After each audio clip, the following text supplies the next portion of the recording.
Today, we're learning about exponent rules, products of powers.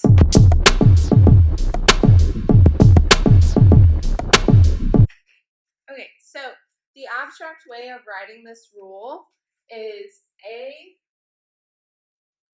to the m times a to the n equals, we are multiplying a times a, and each a has an exponent of m and n, all right? And so whenever we have the same base, we can add the exponents together, and I'll explain why in a second.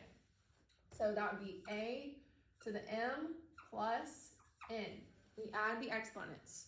So I'll show you with a few examples. The first example that we've got is example 1, x to the third times x to the fifth. Okay, so we are multiplying these things together. If you guys remember, x to the third would mean x times x times x. Okay, x to the fifth means x times x times x times x times x. Remember, when variables are touching, that means they're being multiplied. I don't have to write this multiplication symbol a million times. Okay, so as you can see, we end up with a total of 8 x's. Now, the most common mistake people make here is they want to multiply the exponents because this says multiply. All right, but with exponents, it's different, and that's what we're talking about in this whole unit is the rules are different for exponents. So here we add our exponents together and we get x to the 8th, okay?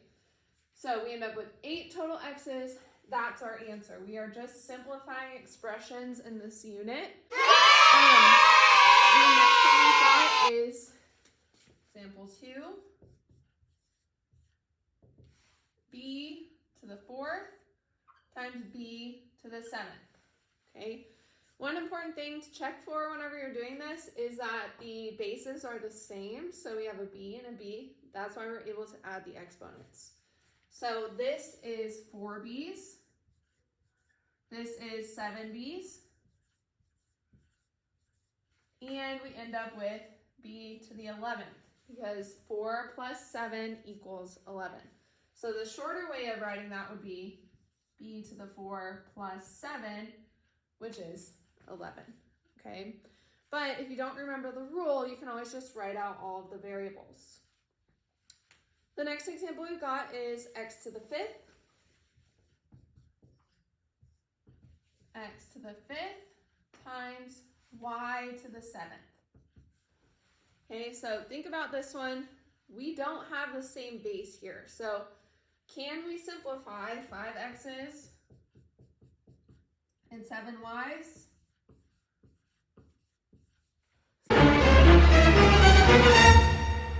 Since they're not the same letter, we have to leave them separate. So this just becomes x to the 5th, y to the 7th, and that's it.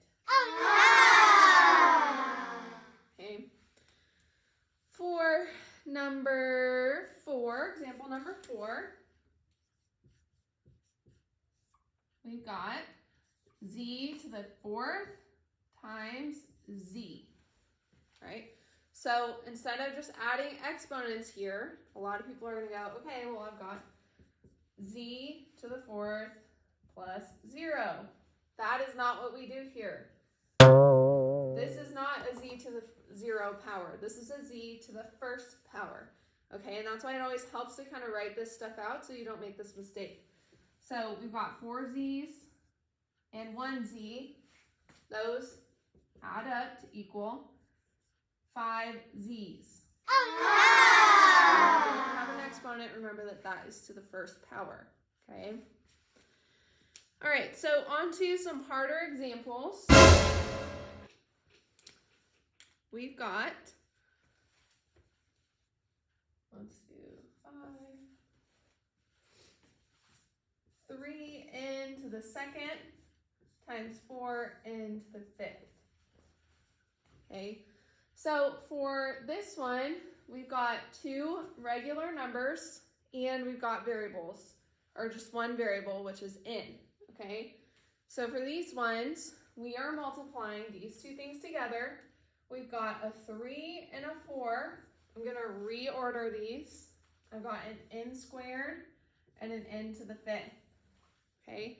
We treat our normal numbers or our coefficients just like we normally do. We do not add the 3 and the 4 here. The 3 and the 4 are getting multiplied. So are the n squared and the n to the 5th. But we treat variables a little bit differently, okay? So the regular numbers get multiplied. The exponents get added. Or if you want to write everything out, you would have had 2 n's and 5 n's. And that adds up to 7 n's. Okay? So 12 n to the 7th is our answer. For number 6, we've got negative 3a cubed b to the 5th times 5ab squared. Okay, so same thing, I'm going to reorder this. You don't have to reorder it, but this is just to show you guys. We've got negative 3 times 5 times a cubed times a times b to the 5th times b squared. All right, so now I've got my regular numbers close to each other. I've got my a's close to each other, and I've got my b's close to each other. So 3 times 5 is negative 15. Remember, our coefficients are normal numbers. They get treated like normal numbers. A to the 3rd and a, remember this is like a to the 1st. We would add those exponents, and we get a to the 4th. For the b's, we got b to the 5th, b to the 2nd. Those add together to give us b to the 7th. Okay. All right, so for our last example, we're going to find the area of a rectangle. So for number 7, we've got a rectangle, and we want to find the area. Okay, so the length is going to be 3x, and the width is going to be 5xy. So think about this on your own. How do you normally find the area of a rectangle? All right, so the length times the width equals the area, so that's what we're going to do. We've got 3x times 5xy. Okay, and so just like the other problems, we're going to multiply the regular numbers. That gives us 15. And then we've got x and an x. Those are both to the first powers. That gives us x squared. And then we stick our y on the end. And that is the area. And if we had units, it would be units squared. Okay. If you guys have any questions, please feel free to contact your teacher on Zoom or through email. Hopefully you guys had fun, and Mrs. Lindsay's math.